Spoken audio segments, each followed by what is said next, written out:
Russia just launched one of its largest aerial assaults on Ukraine, a massive strike with nearly 70 missiles and 200 drones days after the U.S. cut off military aid. And as Ukraine scrambles to defend itself, President Zelensky now pushing for a partial ceasefire, with European leaders, not the U.S., taking the lead in negotiations. In Poland, the response has been swift. The government is now moving to train every adult male for military readiness, part of a massive defense buildup aimed at countering Russia. And as the U.S. pulls back, France is floating a plan to extend its nuclear deterrent to the rest of Europe. Poland, meanwhile, openly debating whether it should pursue its own nuclear capability.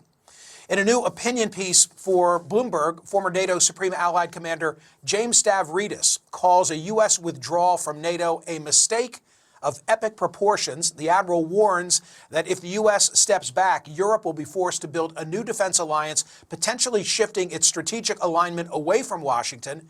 So is a post-NATO world imminent, and what would that look like? Here to talk about it is CNN senior military analyst Admiral James Stavridis. He's a former NATO Supreme Allied Commander, partner at the Carlyle Group. That's a global investment firm. He's also co-author of the novel 2054, which comes out in paperback next week. Admiral, to what extent is NATO dependent on the U.S., and can it survive without us? Yeah, I think it can survive without us. I hope it never gets to that point. But Michael, let's just do the numbers for a minute. You know, our population, 350 million, there are 450 million Europeans. Let's talk about active duty military. US has 1.5 million. Europe has 2 million troops under arms, active duty. And by the way, many of them highly experienced in combat. They are highly blooded armed forces because of the forever wars where they deployed alongside us in enormous numbers. So yes, Europe has a capability, and finally, could they build a significant defense industrial base? You bet. Look at the 25 largest defense firms in the world. 10 of them are from the US, 8 from Europe. So that's the good news. Here's where NATO would struggle without the United States: intelligence, space operations, logistics, maintenance, training. All that back office stuff is where the U.S. is a real heartbeat inside NATO. I sense that the perception of some, Admiral, is one of whether we'll do NATO the favor of continuing to remain in the North Atlantic Treaty Organization. So I want to hear you answer the question of what's in it for the U.S. by virtue of being a NATO member. I'm going to take a wild guess that you're a fan of Warren Zevon. So you've probably heard the song, Lawyers, Guns, and Money. Let's think about it that way. The lawyer piece is the values, the democracy, the freedom of speech. Every time we go up in the world, we have the backing of the Europeans because we share those legal values. But maybe more importantly, it's the guns, it's the defense. Pop quiz for the audience. What's the second largest defense budget in the world after the US? It's not China, it's not Russia. It's the collective defense budget of Europe. There are the guns, 2 million active duty troops. And then third, the money.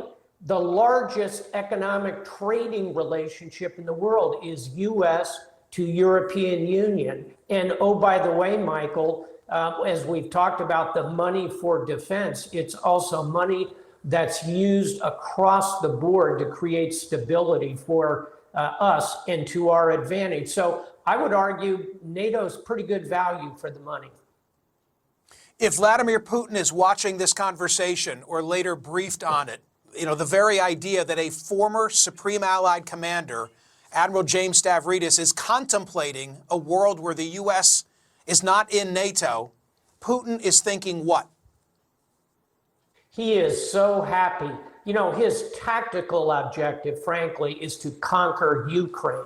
He wants all the resources, the gas, the potash, the oil, the strategic minerals that we're maneuvering to lock up. He wants all of that, plus he wants 40 million Ukrainians because he's lost 1 million Russians in combat. His population is declining. Michael, that's his tactical objective. His strategic objective is to break the transatlantic bridge, to push the U.S.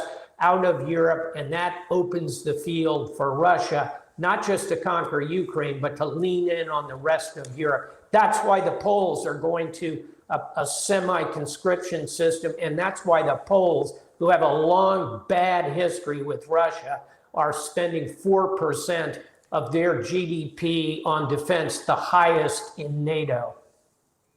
So let's finish up by circling back to today's news, the news of Russia increasing its assault against Ukraine. I imagine this is all with an eye toward when the game of musical chairs ends and the boundaries are what the boundaries are. Putin wants to be in a position of having garnered every last inch. Is that fair?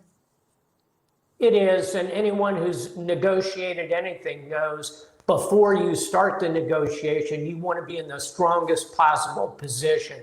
That's why I object to the Trump administration cutting off weapons and particularly cutting off intelligence to the Ukrainians at this particular moment. I do give President Trump credit for last night calling out the Russians for these attacks and talking about increasing sanctions, increasing pressure on Russia. We need more of that balance if we're going to seriously get these two to a negotiating table. Admiral Stavridis, I've read 2054. Good luck with the paperback version. It's terrific and it's prescient. Thank you. Thank you, Michael.